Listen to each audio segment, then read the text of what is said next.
The readings will now be given by Craig from New Jersey. The Bible. Daniel. In the 3rd year of the reign of Jehoiakim, king of Judah, came Nebuchadnezzar, king of Babylon, unto Jerusalem, and besieged it. And the king spake unto Ashpenaz, the master of his eunuchs, that he should bring certain of the children of Israel, and of the king's seed, and of the princes.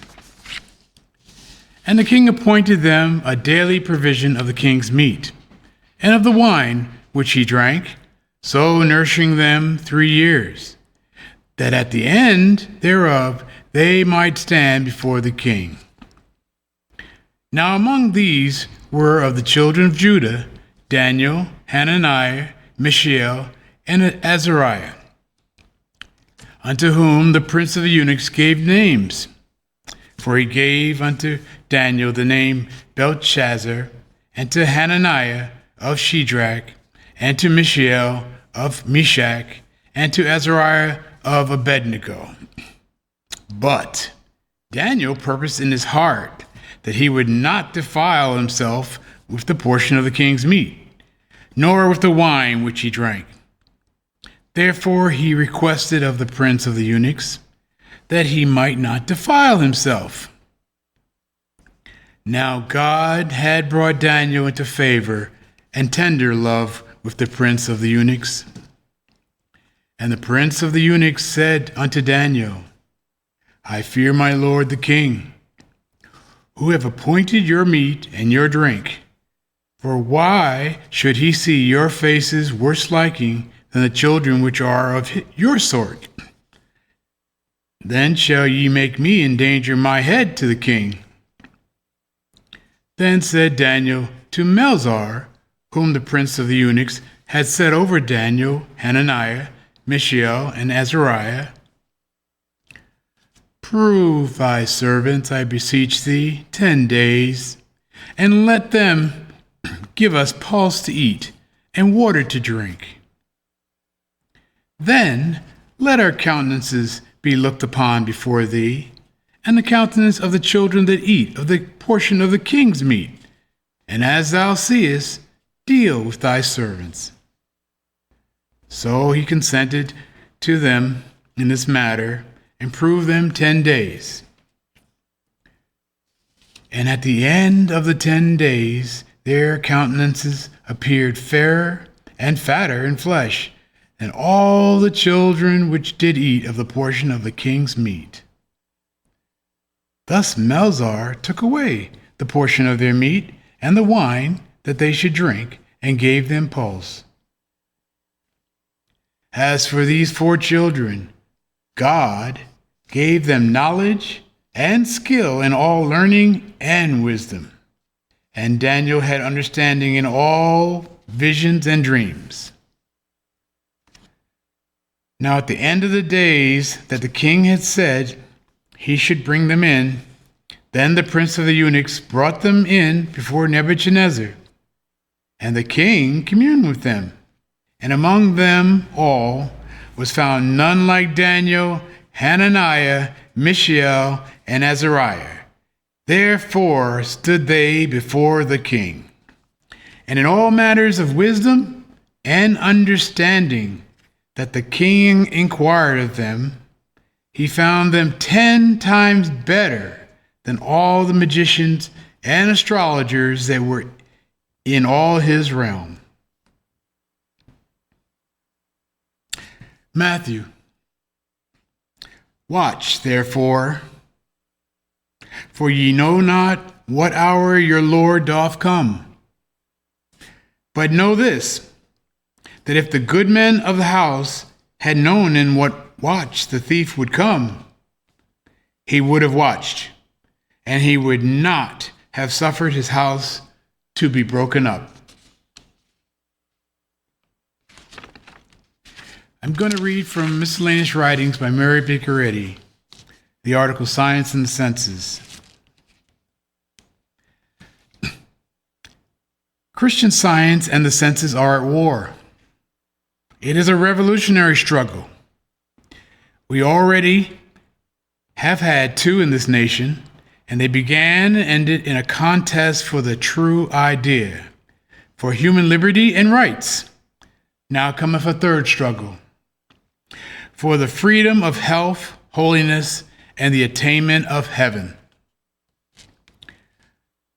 The scientific sense of being, which establishes harmony, enters into no compromise with finiteness and feebleness.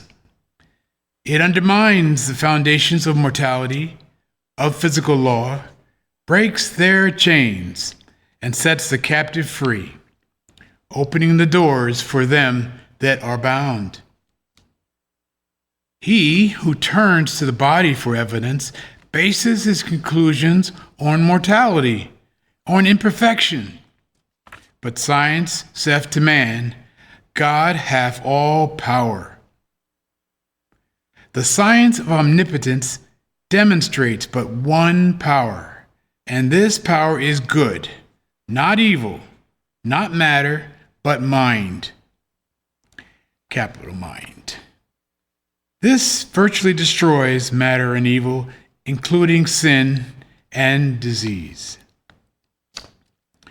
If God is all and God is good, it follows that all must be good, and no other power, law, or intelligence can exist. On this proof rests premise and conclusion in science, and the facts that disprove the evidences of the senses. God is individual mind. This one mind and his individuality comprise the elements of all forms and individualities, and prophesy the nature and stature of Christ, the ideal man. A corporeal God as often defined by lexicographers and scholastic theologians is only an infinite finite being, an unlimited man, a theory to me inconceivable. If the unlimited and immortal mind could originate in a limited body, mind would be changed to infinity, and the infinite forever finite. In this limited and lower sense, God is not personal. His infinity precludes the possibility of corporeal personality. His being is individual, but not physical. God is like himself and like nothing else. He is universal and primitive. His character admits of no degrees of comparison. God is not part, but the whole. In his individuality, I recognize the loving, divine Father and Mother God. Infinite personality must be incorporeal. God's ways are not ours. His pity is expressed in modes above the human. His chastisements are the manifestations of love. The sympathy of his eternal mind is fully expressed in divine science, which blots out all our iniquities and heals all our diseases. Human pity often brings pain. Science supports harmony, denies suffering, and destroys it with the divinity of truth.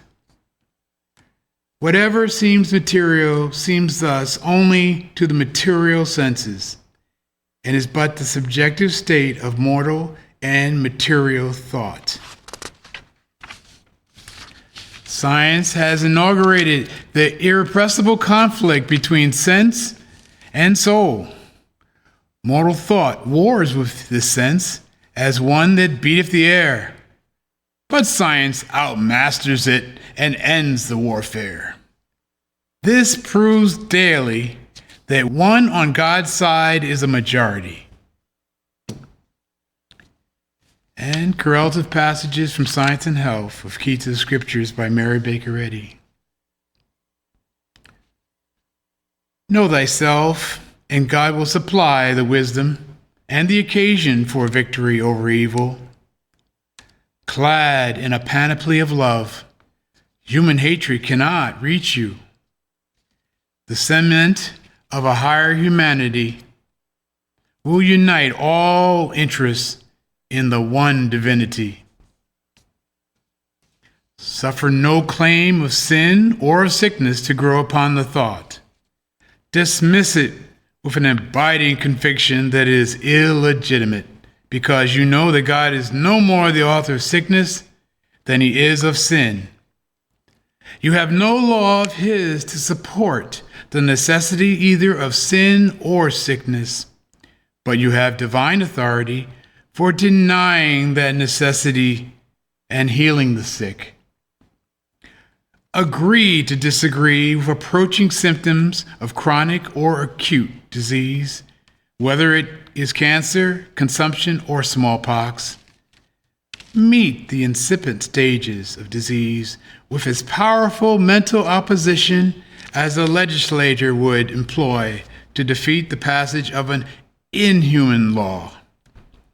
Rise in the conscious strength of the Spirit of truth to overthrow the plea of mortal mind, alias matter, arrayed against the supremacy of spirit. Blot out the images of mortal thought and its beliefs in sickness and sin. Then, when thou art delivered to the judgment of truth, Christ, the judge will say, "Thou art whole."